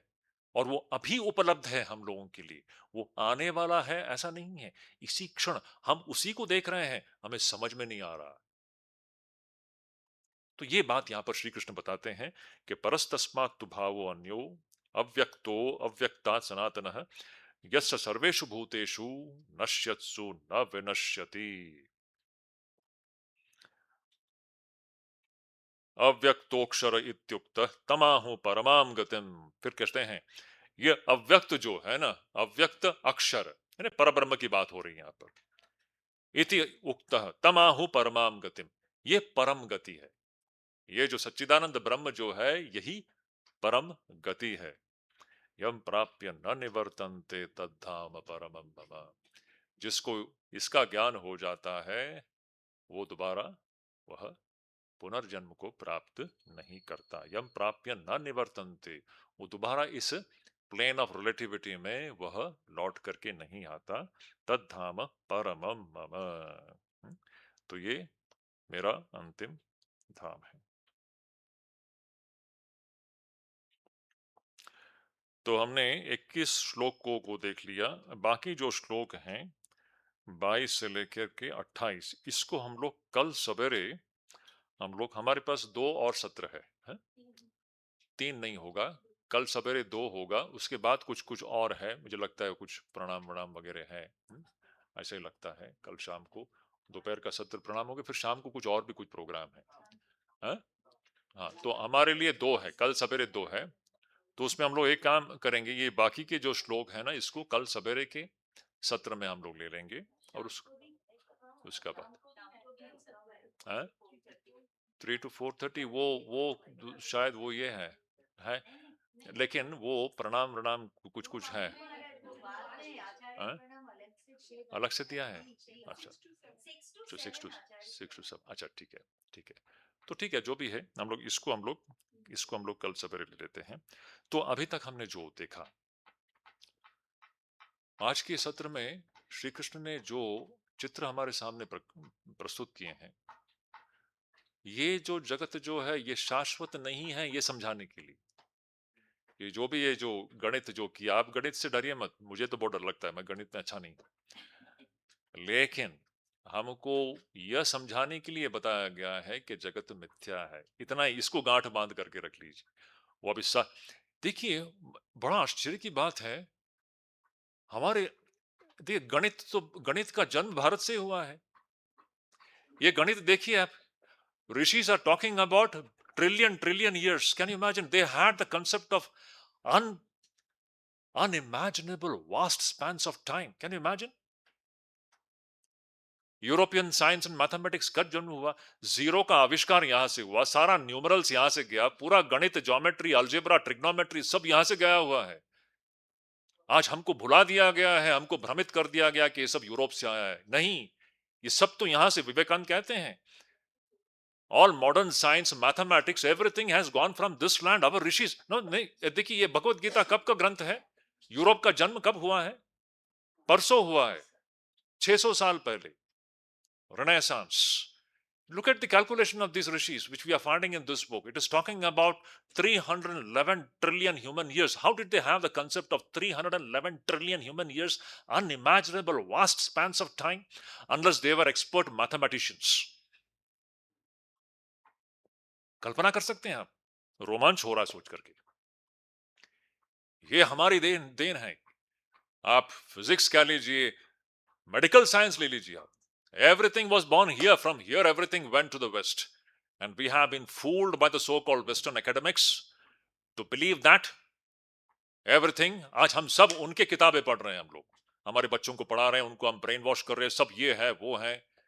रिलेटिविटी, रिलेटिविटी का आप श्रेय किसको दोगे? आप रिलेटिविटी का श्रेय आप किसको दोगे? आप, ये तो हमारे ऋषियों की देन है, which is talking about the relativity of time. Can you imagine क्या बोल रहे हैं यहां पर? यह अत्यंत ही विचारणीय विषय है। जगत का मिथ्यत्व बताया गया है इसमें। यहां पर सब कुछ सापेक्षिक है, कुछ भी यहां पर निरपेक्ष नहीं है। यहां पर समय निरपेक्ष नहीं है, समय सापेक्ष है, देश सापेक्ष है, निमित्त सापेक्ष है। देश काल निमित्त की बात शंकराचार्य जी बार बार अपने ग्रंथों में करते हैं। टाइम, स्पेस एंड कॉजेशन, जो आज फिजिक्स यही भाषा बोलती है,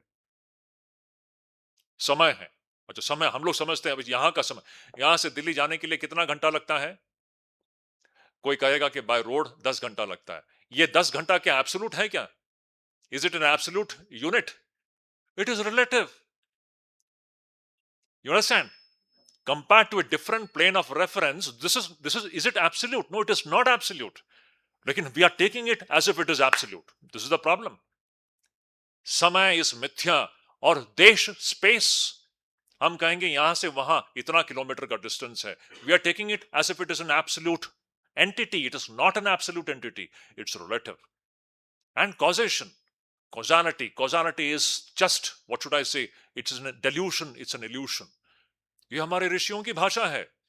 देश काल निमित्त को महामाया कहा गया है। आप स्वामी विवेकानंद के आप लेक्चर्स पढ़ के देखिए, शंकराचार्य जी जो कहते हैं वही विवेकानंद अपने भाष्यों में, अपने लेक्चर्स में बताते हैं। Time, space and causation, time, space and causation, this is maya, this is mithya, there is nothing absolute here, because our vision is so small. हम लोग इसी को सत्य समझ करके बैठे हैं, यही विडंबना है। देखिए, मैंने कल परसों भी मैंने कहा, कल से शुरू हुआ था ना हमारा क्लास, आज कल से, देखिए वो भी रिलेटिव है, सब कुछ रिलेटिव है यहां पर। मैं शुरुआत से मैं कह रहा हूं, हम लोग सत्य के अन्वेषी हैं, सत्यान्वेषी हैं। We are seekers of truth. Religion is the search for truth. Religion is a search for truth. उसी को हम, हमारे वेदों में रिलीजन का मतलब यह है, हम सत्य की खोज में हैं। और वो सत्य क्या है? वो निरपेक्ष है, वो सापेक्ष नहीं। जो सापेक्ष होगा वो सत्य नहीं हो सकता। Anything which is dependent on something else, can it be real?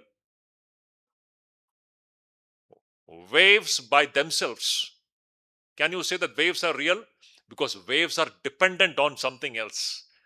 Can wave have an independent, non-dependent existence? कोई भी एक लहर जो होगा, उसका अस्तित्व क्या निरपेक्ष है या सापेक्ष है? उसको समुद्र की अपेक्षा है, समुद्र के बगैर उसका कोई अस्तित्व है ही नहीं, है कि नहीं? उसी प्रकार हम जिसको जीव और जगत कहते हैं, ये सापेक्ष है, इसको ब्रह्म की अपेक्षा है। ब्रह्म ईश्वर से भिन्न इसका कोई अस्तित्व है ही नहीं। यही बात डंके की चोट पर हमारे ऋषियों मुनि ने हमें बताया है। शंकराचार्य जी कहते हैं, जीवो ब्रह्मैव न परः।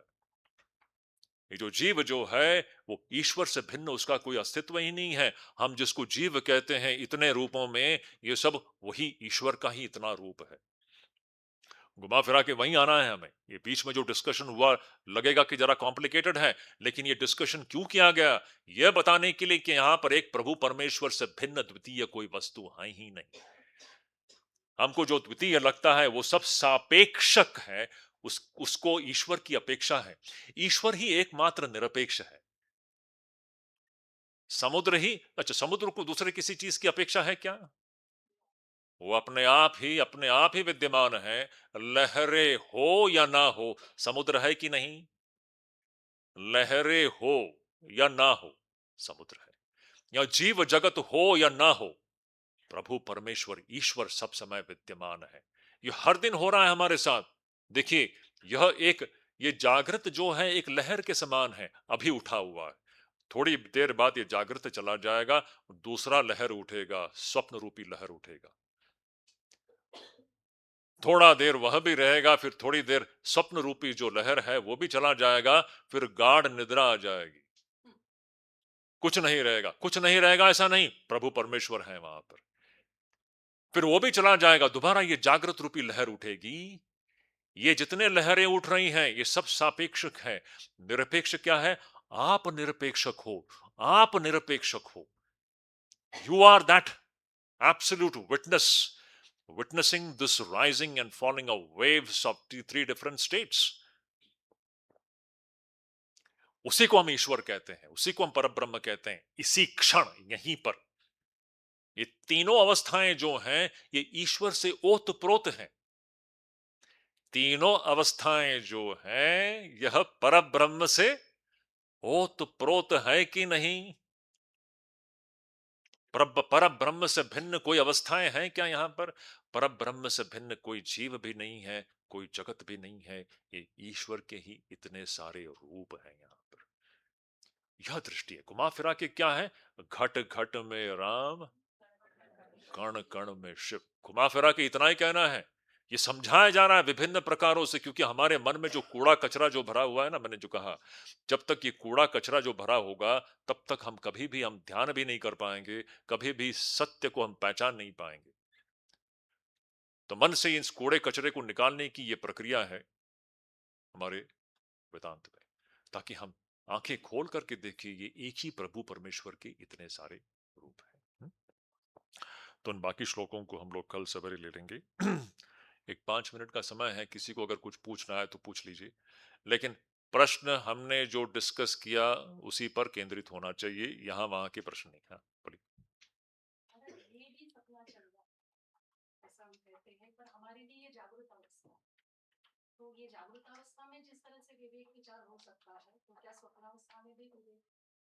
अगर जागृत में आपने अभ्यास किया हो तो स्वप्न में भी चल सकता है।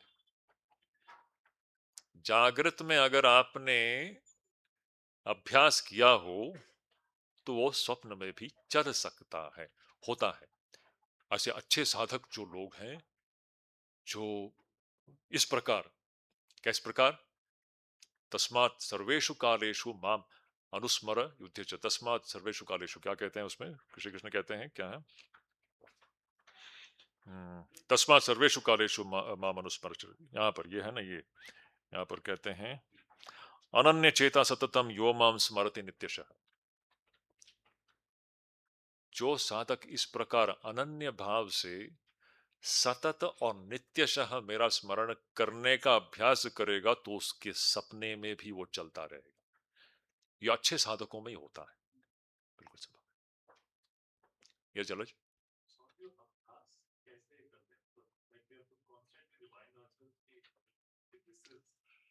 Yes, Jalaj, it's an inner vision. It is not that what you're seeing through your eyes. Your actually this vision is the vision of Viveka actually. Is it not? Viveka, it's an inner understanding. Your awareness is now of a different kind. Presently, you are aware of everything in the sense that this is Jiva and Jagat. But owing to the directions coming from the Shastras and the Guru, your awareness slowly begins to change, and then you will begin to be aware of everything as nothing but Ishvara's forms. So it is all happening at the level of awareness. अच्छा, मैं सबसे मैं पूछता हूं, beautiful thing, Swami Vivekananda को भी तो यह हिमालय दिखा दिया था ना? स्वामी जी जब यहां आए थे, स्वामी विवेकानंद ने भी इस हिमालय को देखा है, हम भी इस हिमालय को देखते हैं। लेकिन स्वामी विवेकानंद सिर्फ हिमालय नहीं देख रहे हैं, उनको सब ब्रह्म का रूप दिखाई देता है। देखे तो वो भी यही है, हम भी इसको देख रहे हैं, लेकिन हम कहेंगे कि ये जगत है, ये हिमालय है। स्वामी विवेकानंद की दृष्टि में सब ब्रह्म ही है। आंखों से सब वही देखते हैं। आंखों से आप जो देख रहे हो, विवेकानंद भी वही देख रहे हैं, शंकराचार्य जी भी वही देख रहे हैं, है कि नहीं? आंखों से। लेकिन अंतर्दृष्टि से उनका बोध क्या है? उनके बोध में ये सब क्या है? एक ईश्वर ही है। सो बदलाव कहां आया? बोध बोध के स्तर पर आया। चर्म चक्षु से हम वही देखते हैं जो महापुरुष भी देखते हैं, लेकिन there is a total transformation in your understanding. It's a transformation taking place at the level of understanding. बोध में परिवर्तन हो गया। पहले हमारा बोध जीव और जगत रूपी बोध था। आप हमारा जो बोध होगा, ये सब एक प्रभु परमेश्वर का ही इतने सारे रूप हैं। You understand? So this transformation is taking place at a deeper level of awareness and consciousness. This is what is jnanam.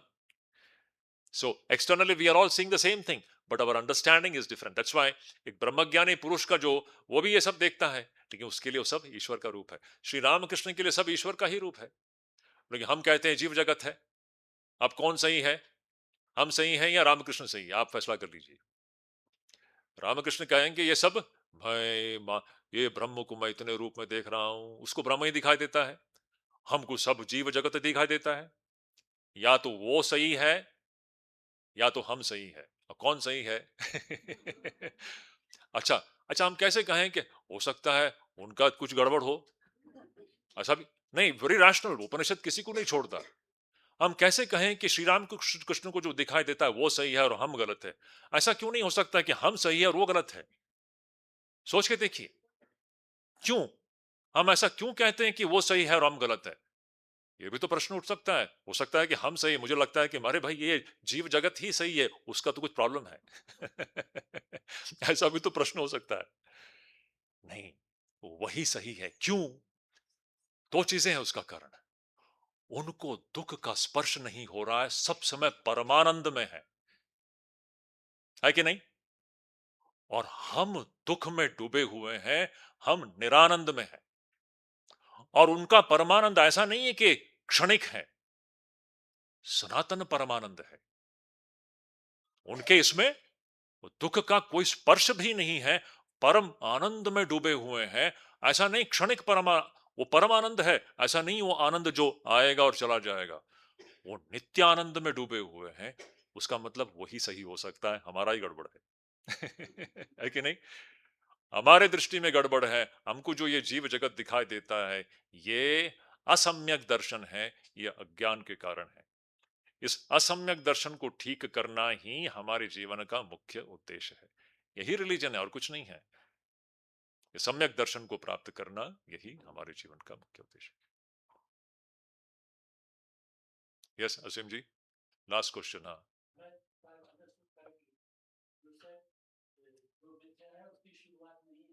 हाँ, हाँ,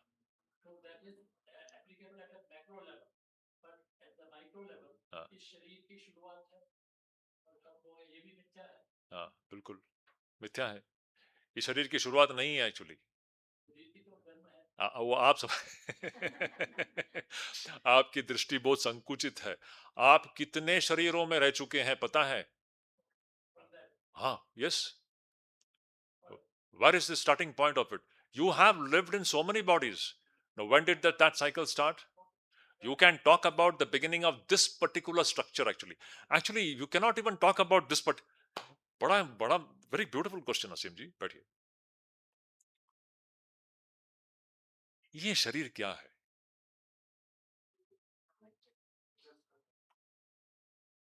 शरीर ही नहीं, यहाँ जो भी हम यहाँ एक प्रश्न, वेदांत का एक बहुत सुंदर प्रश्न है। अभी समय है क्या आपके पास? चाय ठंडी हो जाएगी तुम्हारी। अच्छा अच्छा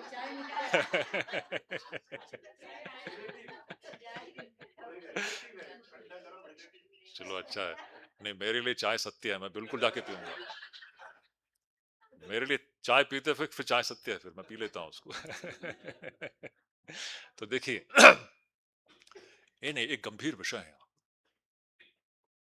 अच्छा, ये आप लोगों के लिए होमवर्क है, मैं मुझे उत्तर नहीं देना है, स्पून फीडिंग नहीं चलेगा। You have to find it out. Tell me. हम लोग अंग्रेजी में जो एक शब्द यूज करते हैं ना, इसको हम लोग क्या बोलेंगे? इसको, this is a thing. Thing, this is a thing, is it not? This is a thing. Thing, वस्तु, वस्तु, वस्तु है, वस्तु, वस्तु, लिविंग नॉन लिविंग सब ले लिए। वस्तु, ये एक वस्तु है, वो एक वस्तु है, इंडिविजुअल वस्तु है, पूरा ब्रह्मांड भी एक वस्तु है। आप इस छोटे सी चीज को ले लो, ये भी वस्तु है। पूरा विश्व विश्व ब्रह्मांड को एक साथ ले लो तो वो भी एक वस्तु है। अब मुझे बताओ, ये वस्तु है या नहीं? Think, does a thing really exist? Think. I'm talking about think. THING in double quotes. Think. What do you mean by a thing? Can you just tell me what is this is a thing? This table is a thing? Just tell me. You just dig into it. Is it really existing? It is only a stream of change. It is only a stream of flux. सतत बदल रहा है। जो सतत बदल रहा है वो वस्तु है क्या? Where is the वस्तु? Where is the thing? It's a big question. ये शरीर की आप बात कर रहे हैं, आप शरीर की जन्म की बात कर रहे हैं, पहले ये प्रूव कीजिए ये असीम कहां है इसमें? अच्छा, 20 साल पहले असीम जी कैसे थे? आपके जन्म के समय का जो फोटोग्राफ है, जाकर के आप घर में जाके देखिए, उस वक्त ये असीम जी कैसे थे, आज कैसे हो गए? कौन सा असीम है? You are just referring to a mass of change as a thing. Where is the thing? उसको आपने एक नाम दे दिया है, टैग दे दिया है असीम, तो हमको सत्य सा लगता है। That which is continuously changing, by giving a tag to it, it appears to be stationary. It is not stationary. We are thinking that we are continuously dealing with the same person. No, we are never dealing with the same person. But it appears as if I am continuously dealing with the same person owing to what you know? Name. आपका नाम क्या है? नंदिता? नहीं, वो अलग, वो अभी नंदिता रहने दीजिए, अभी ओम में मत जाइए आप। अच्छा, Nandita is continuously a changing entity, but because of this name Nandita, I am getting a feeling as if I am continuously dealing with the same person. We have never dealt with the same person. Any doubt? Now you take this entire Brahmanda in its totality. We are never dealing with the same world. Where is the world? I'm asking this. Where is this Vastu called world? It doesn't exist. It is only a stream of change. लेकिन इसको देखने वाला जो है वही सत्य है, वो कभी नहीं बदलता। ये महाद्भुत शंकराचार्य जी का अद्भुत, उनके दो शब्द हैं, महाद्भुतम अनिर्वचनीय। महाद्भुतम अनिर्वचनीय, बड़ा अद्भुत चीज है जो सत्य नहीं है लेकिन सत्य सा लग रहा है। तो ये प्रश्न है, आप किसके जन्मदिन की बात कर, अभी अगले बार आप जब जन्मदिन बनाओगे तो थोड़ा सा सावधान हो जाइए। हमें केक काटने की बड़ी उत्सुकता होती है। मैं इतने साल का हो गया, वेदांत कहेंगे कि आपका तो कभी जन्म हुआ ही नहीं है। इस भ्रांति में हम लोग रह रहे हैं कि हम लोग, हमारा जन्म हुआ, हमारी मृत्यु होगी। हमारा ना तो जन्म है ना तो मृत्यु है, वही इसका अंतिम निष्कर्ष यही है। हम सब, everybody, each one of you is that. Everything else is just an imagination. This is what the Vedanta teaches us. So this question to you, where is the thing? Can you prove it? Can you prove the existence of a thing? Ishvara, can you do that? Jalaj? Where is the thing? That is the question. Something which is unchanging alone is a thing. If you want to define thing, something which is always existing in an unchanging way, that alone can be said to be a thing. Do we experience anything like that here? That is the answer to it. आत्मन, आत्मन, साक्षी आत्मन ही एकमात्र, इसीलिए देखिए श्री रामकृष्ण का एक बड़ा सुंदर, भगवान ही एकमात्र वस्तु, बाकी सब अवस्तु। वस्तु क्या है?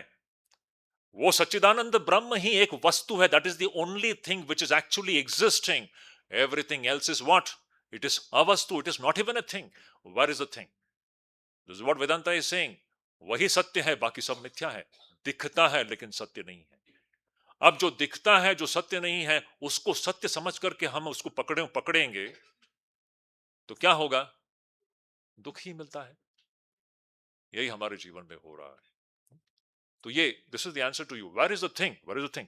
सो you are talking about the day when you were born. Asim ji, you were never born.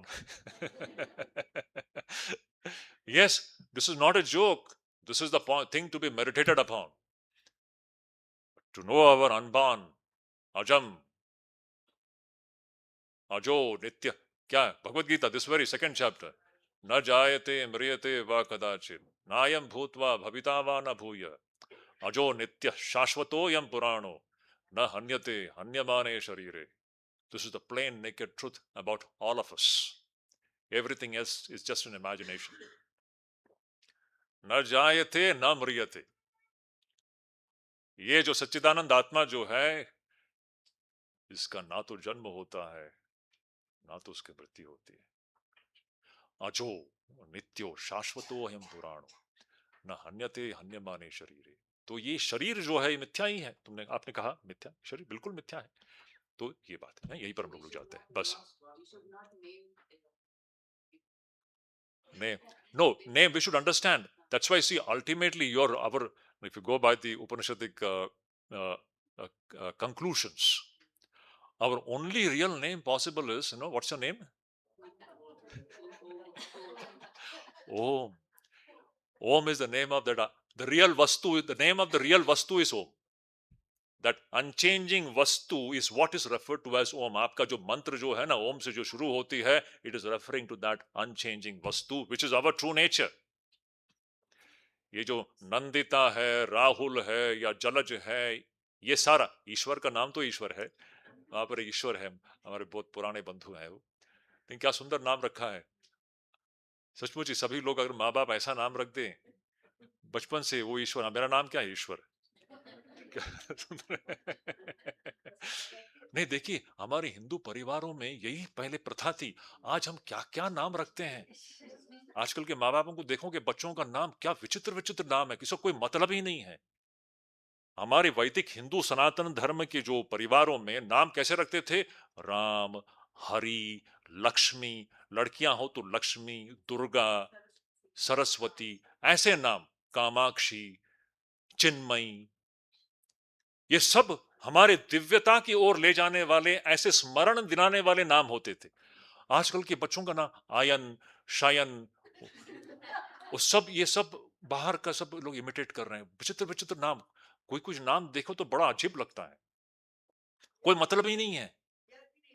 हाँ, याद मत कीजिए उसको, वो याद करने लायक चीज भी नहीं है। याद करने लायक सिर्फ एक ही नाम है, वो है ओम। हमारा असली नाम ओम ही है। बाकी सब नाम सिर्फ व्यवहार के लिए तत्कालिक है। हमारा जो शाश्वत नाम है ओम। ये, इसका विवेचन हमारे उपनिषदों में आता है, बहुत गहन विचार उसमें आता है। तो हम लोग यहीं पर रुक जाते हैं। बात बात बात ओम शांति शांति शांति। हरि ओम तत्सत। तो देखिए, ये हम जो यहाँ पर पढ़ रहे हैं, ये गहन मनन करने के लिए है। ये जो मन में जो व्यापार अब शुरू हुआ है ना, ये मन का ये जो नया प्रकार का व्यापार है, सत्य की खोज रूपी व्यापार जो है, ये सतत चलना चाहिए। ऐसा नहीं है अभी ये 3 दिनों के लिए। यहां से जाने के बाद भी हमारा जो प्रयास ये होना चाहिए, घट घट में राम, कण कण में शिव, एक ही नारायण इतने रूपों में है। इस दृष्टि का अवलंबन करना रूपी प्रयास हमारे जीवन में सब समय चलता रहना चाहिए। सतत, नित्य, सर्वदा, नैरंतर्येण, आदरा, भक्त्या, ये चलता रहना चाहिए। यही प्रयास है। This should continue now. It's a very serious matter. If you really, it will change our awareness completely. यही अध्यात्म जीवन का मूल लक्ष्य है।